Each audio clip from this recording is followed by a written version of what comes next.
I walked out of my wedding, straight into a 30-year-old secret they thought would stay buried. Want to know what was behind that locked door? It started with the wedding. Champagne flutes, sparklers, a 4-tier cake that looked like a magazine ad. People were laughing, crying, calling it the most magical day ever.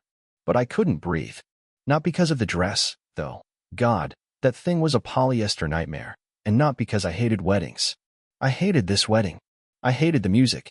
I hated the fake smiles. I hated the speeches that sounded like bad TikTok voiceovers. And the worst part? It was my wedding. My name's Natalie. I'm 28. And I'm about to confess something that might make you hate me, or maybe, just maybe, it'll make you feel a little less alone. Because I hate things. A lot of things. Especially the ones everyone around me seems to worship like gospel. But this isn't just a list of unpopular opinions. This is the story of how those harmless little things almost ruined my life. How pretending to go along, pretending to love what everyone else loves, nearly buried me. Let me back up. I grew up in a small town in Missouri, where liking the same things was a social survival skill. Pumpkin spice lattes, Disney adult culture, brunch with bottomless mimosas. You know the type. Say you're not into it? Suddenly, you're difficult, picky, negative.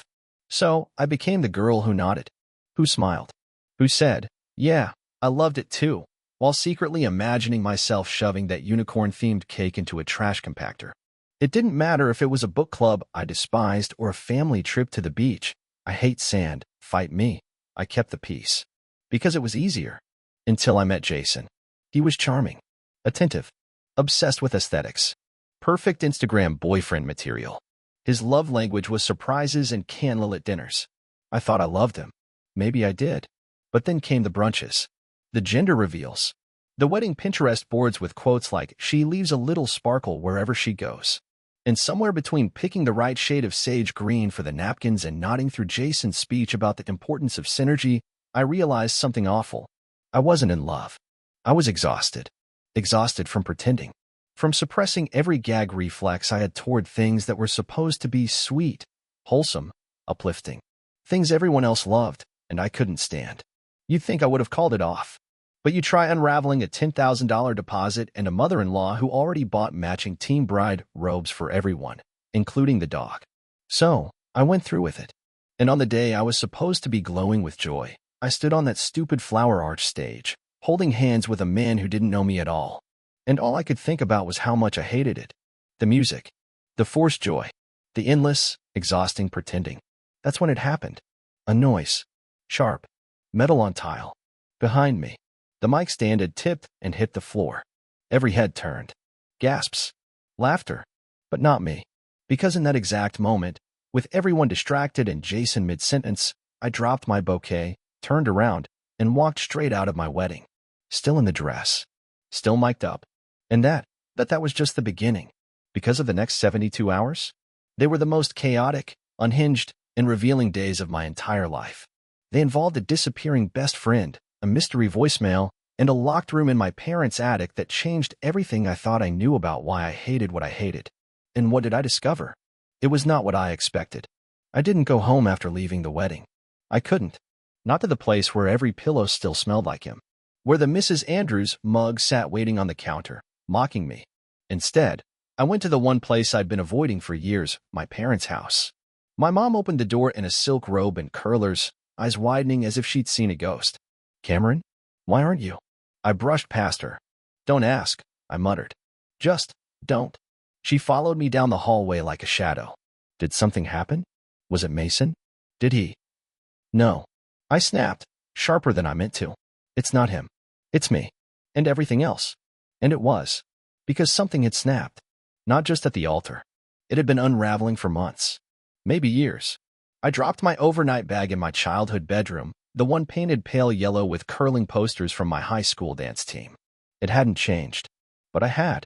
God, had I changed. I spent that night in bed, staring at the ceiling fan and replaying every moment from the wedding. But there was one memory that wouldn't leave me alone. It wasn't about Mason. It was about Erica, my best friend, the one who vanished. She'd RSVP'd yes. Confirmed her dress fitting. Texted me 3 days before with a dumb meme about bridezilla behavior. Then she ghosted. Didn't show. Didn't call. Didn't post. At first, I thought something awful had happened. But when I called her apartment the night before the wedding, her roommate answered. "Oh, Erica," she'd said, casual as toast. She left town. Said she needed space. Space? On the eve of my wedding? She didn't even tell me? That's when it started, this creeping itch at the back of my mind that something was wrong. Not just with Erica, with all of it. And then, while brushing my teeth the next morning, I noticed something else. The closet door in the hallway, the one my parents always kept locked, was open. We weren't allowed in there growing up. It had no light switch, just a single dusty bulb on a chain. I used to sneak glances when they left it ajar. Boxes. Old coats. Maybe some forgotten VHS tapes. But now? Now there were pictures. Dozens of them. Taped to the walls. My facius in every one. Childhood photos. Prom. My college graduation. A Polaroid of me and Erica by the lake last summer. All taken from behind. As if someone had followed me. Stalked me. I staggered backward, the toothbrush still foaming in my mouth. Was this a joke? Was this my dad's attempt at some weird memory wall? I reached out to touch one. My fingertips brushed the corner, and it crumbled. Not paper. Ash. That's when I knew this wasn't nostalgia. It was a warning. And the weirdest part? There was a blank space. A perfect rectangle where one photo had been. Torn away. I didn't scream. I didn't cry. I just closed the door. Locked it again. And texted Mason one word. Did you know? He didn't reply. But someone else did. A number I didn't recognize. Unknown. You weren't supposed to open that door. I stared at the message on my phone like it had physically slapped me. You weren't supposed to open that door. My fingers trembled. I wanted to laugh, to call it a prank. But the problem was it felt real. Too real. I didn't reply. Just locked the screen, stuffed the phone in my hoodie, and tried to act normal as I walked back into the kitchen where my mom was now humming over the stove, flipping pancakes like nothing had happened. As if her hallway didn't contain a serial killer collage starring her daughter. "Mom," I said, forcing calm. "Can I ask you something?" She didn't look up. "Of course, sweetheart. That locked closet. What's in there?" She paused, just long enough for my skin to go cold. Then she laughed, airy and brittle. "Oh, that old thing? Storage. Dad's hoarding habits. You know how he is. He hasn't lived here in 8 years." Silence. Her spatula hovered midair. "You're still upset about the wedding," she said quickly, eyes flicking to mine. "Let's not dwell on it. I'm not talking about the wedding," I cut in. "I'm talking about the wall of photos." Her eyes widened, just slightly, then narrowed. "You shouldn't snoop in places you were told not to go." That was all she said. No denial. No excuse. Just that cold, calm sentence that sounded more like a threat than advice. That night, I couldn't sleep. The message. The photos. The missing one. But most of all, Erica. I decided to look her up. I didn't have many connections to her family, but I remembered she used to tutor a guy named Brandon back in college. A few scrolls through Facebook, and there he was, recently tagged in a photo with her. She was in the background. Grainy, but unmistakable. Same brown curls. Same leather jacket. Standing at a bus station in another state. Tallahassee. I zoomed in. Her face was turned towards someone, blurred and tall, holding her arm. She didn't look scared, but she didn't look happy either. And just as I was about to close the image, I spotted something that made my stomach twist. The man next to her wore a university hoodie. My university. That's when I remembered something weird from 2 years ago. During finals week, my car had been keyed in the faculty lot. Nothing was stolen. But the word "stop" had been etched into the paint on the passenger side door. No one ever figured it out. I had laughed it off. Now, I wasn't so sure it was random. And then, my phone buzzed again. Unknown. We warned he, R2. She didn't listen either. A minute later, another message. Unknown. You're next. That should have sent me running. But instead, it lit something inside me. Rage. Curiosity. Fear. Yes, but also this burning need to know why. I wasn't just some scared girl with a broken engagement anymore. I was a walking question mark, and someone didn't want me asking things. Well, too bad. Because I wasn't stopping. I called in a favor from an old professor, one who taught a niche class on archival data and microfilm. Weirdly useful now. We spent the next day digging through yearbooks and newspapers. And that's when I saw it. A story from 1993. Local girl vanishes. Same street as my childhood home. Age, 24. Name, Rachel Cameron. Cameron. My name. but no one in my family ever mentioned her. I ran the article through a database. She had a sister. Name listed, Lucinda. My mother's real name. She changed it when I was born. Suddenly, everything clicked. The photos. The closet. The missing image. My entire life was a lie. And I was about to find out just how deep it went. I don't know how long I stared at that article. Maybe 10 minutes. Maybe an hour. All I know is that by the time I stood up, I was shaking. Rachel Cameron. My mom, Lucinda, had a sister she never mentioned. A sister who vanished 20 years before I was born. And nobody said a word? My professor leaned in. You all right? No, I wasn't. But I nodded anyway. Can I take this article? You can print it. But if I were you, he hesitated. I'd be careful. That night, I drove home like the car was on fire. Pulled into the driveway without even killing the engine. The house looked the same, too still. Too neat. A lie wrapped in curb appeal. I didn't go inside. I didn't trust myself to keep my mouth shut. I needed answers, but not from my mom. Not yet. Instead, I drove across town to my dad's place. We hadn't been close since the divorce, but I remembered something from years ago. He used to keep all the old stuff in the basement. Boxes of letters. Tapes. Even his old typewriter from college. If there were answers, they'd be in there. He looked surprised when I knocked. You look like you saw a ghost, he said. I think I did. He didn't ask questions. Just led me downstairs. The basement smelled like dust and wet concrete. He handed me a flashlight and left me alone. It didn't take long. Third box in, labeled Cameron Family /1985 to 1995. I found it. A yellowing file marked Rachel. Inside were newspaper clippings, photocopied letters, and at the very bottom, a photograph. 2 girls. One smiling. One with eyes like mine. The back read, Rachel plus Lucy. Last photo. There was more. A letter addressed to Lucy in shaky handwriting. I opened it with trembling hands. If you ever read this, it means I didn't come back. I'm sorry. I couldn't keep pretending everything was okay. You know what Dad did. You know. I can't carry it. And I won't let him do it to you, either. You have to leave. Burn this. Start over. Don't let them turn you into me. No signature. But I didn't need one. Rachel hadn't vanished. She'd escaped. And my mom? She ran too. But she never told me. She never warned me. She never explained the collage in the closet. The photos. The one that was missing. Because it was of Rachel. She was the original disappeared girl. And now I knew why I was always told to keep quiet. To be polite. To never ask too many questions. My mother had been living under a new name for decades, hoping the past would stay buried. But something or someone was digging it up. That night, I got another text. Unknown, you're almost there. But do you want to know the ending? I should have stopped. But instead, I texted back. Me. Yes. Tell me everything. 2 minutes later, a video arrived. It was grainy. Shaky. Looked like it was shot on an old camcorder. A girl, mid-20s, dark hair, nervous, sat at a picnic table. She was speaking into the camera. If you're watching this, it means I didn't make it. My name is Rachel Cameron. My family won't tell you the truth. They never do. But I'm done being quiet. I'm done protecting them. The truth is... The video cut off.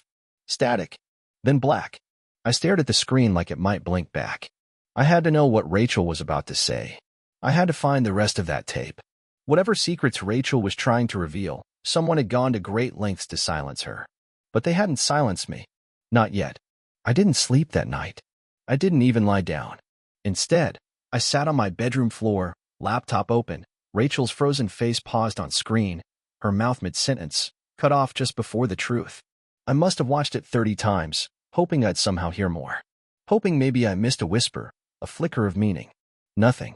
The timestamp read 8 hours 44 minutes and 27 seconds. The file was named RC_testimony_part 1. Which meant, what? Were there more? That someone have the rest? At 6:12 a.m., I made my decision. I was going to my mom's. Not for answers. For truth. She was already in the kitchen, folding laundry on the island like it was any other morning. The scent of citrus cleaner filled the air, like she was trying to scrub something invisible off the walls. She looked up and smiled too brightly. Honey, I didn't expect. Who is Rachel? Her hands stilled. The fabric slipped from her fingers. For a second, her face went blank. Not shocked. Not confused. Just blank. like a screen that glitched. Then, slowly, she picked up the towel and resumed folding. I don't know what you're talking about. That was her answer. I found the articles, the letters, the tape. Her jaw clenched. You shouldn't dig through things that don't belong to you. Neither should you erase your sister. Silence. Then, softly, she was dangerous. Because she told the truth? My mom finally looked at me, and in her eyes was something I'd never seen before. Not fear. Not anger. Pity. You don't understand what it was like growing up in that house, she whispered. You don't know what our father was capable of. What he did. Then tell me. She walked to the sink, bracing herself on the edge. Her voice dropped. He hurt us. All of us. But Rachel. Rachel fought back. She threatened to go public. So he made her disappear. My breath caught. What do you mean by disappear? I mean, she said, her voice shaking now. He made her choose. Leave quietly and stay safe. Or speak out and vanish completely. She left. She ran. And I did what I had to do. You changed your name. Cut off everyone. Hid from your past. I survived. I stood there, stunned. And you were just going to let me go through life thinking I was crazy? She turned, tears in her eyes. I did it to protect you. From what? That's when the knock came.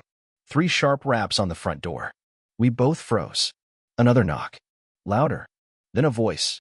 A voice I'd only heard once, through my laptop speaker. Rachel. Open the door, Lucy. My mom backed up, pale as the walls. She found me, she whispered. I didn't wait. I opened the door. And there she was. Alive. Older. Hardened. But unmistakable. Rachel. My aunt. She looked past me, straight at my mother. It's time. We sat at the kitchen table like ghosts, 3 women bound by blood and silence. Rachel explained everything. She never vanished. She went into hiding, helped by a journalist she trusted. She filmed tapes, testimonies, hoping one day someone would finish the story. But the journalist died suddenly. The tapes were seized, buried, and then forgotten. Until now. I've been watching you, she said to me, waiting to see if you'd follow the trail. Why me? Because you hated what they told you to love. You asked questions. You remembered. My mom sobbed quietly beside us. Rachel didn't flinch. It's not your fault, she told her sister. But it's your responsibility. That night, Rachel handed me a flash drive. Part 2, she said. Everything the world needs to hear. I stared at it like it weighed 1,000 pounds. Then she leaned in. But be careful. Some people are still alive who'd kill to keep this buried. I didn't sleep. Again. Because once you unlock a door like this, you can't pretend you didn't see what's inside. But I also couldn't walk away. Not when I had the final key. And not when Rachel left me with these final words. They erased me once. Let's make sure they never erase you. I uploaded the video at exactly midnight. No intro. No voiceover. Just a black screen and the title. The Story They Buried. Testimony Part 2. Rachel's voice cracked through the silence like thunder. If you're seeing this, I'm either dead, or someone's finally brave enough to tell the truth. Within 2 hours, the clip had 38,000 views. By sunrise, over 1 million. Reddit exploded. Twitter swarmed. Podcasts, YouTube commentators, TikTok sleuths, all of them tore through the footage like vultures circling a long-forgotten corpse. My inbox flooded. Journalists. Strangers. Cousins I hadn't spoken to in years. And then, the fire. It started in the old storage unit downtown, where Rachel kept her records. Flames engulfed the building by dawn. Everything inside turned ash. The police ruled it accidental electrical failure. But we knew better. Rachel was gone. Disappeared. Again. Only this time, there was no trail. The last text she sent me was a simple line of code. Backup _ our 47 _ final.mov, if anything happens. I decrypted it. The drive contained not just more video, but files. Contracts. Photos. Letters from others. Victims. Survivors. Names I recognized. Some still in power. It was a bomb. And I was holding the trigger. I didn't hesitate. I went live again. This time, I didn't hide behind narration. My name is Ivy Lane. For years, I thought I hated parties. Birthdays. Family dinners. But it wasn't the events. It was the lies they were built on. This is the truth they tried to bury. The next day, everything broke. A sitting judge resigned. A congressman deleted his social accounts. Anonymous leaks confirmed what Rachel risked everything to reveal. My mother went silent. I never heard from her again. But others? They started speaking up. Voices long quiet finally rang out. Not for attention. For release. For truth.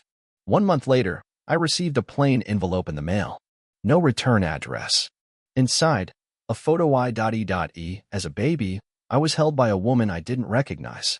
But on the back, scrawled in tight, slanted script. You were always meant to see what others refused to. Don't stop now. R. I keep that photo pinned above my desk, right next to the flash drive that started it all. Every April, I still get invited to those family dinners. I never go.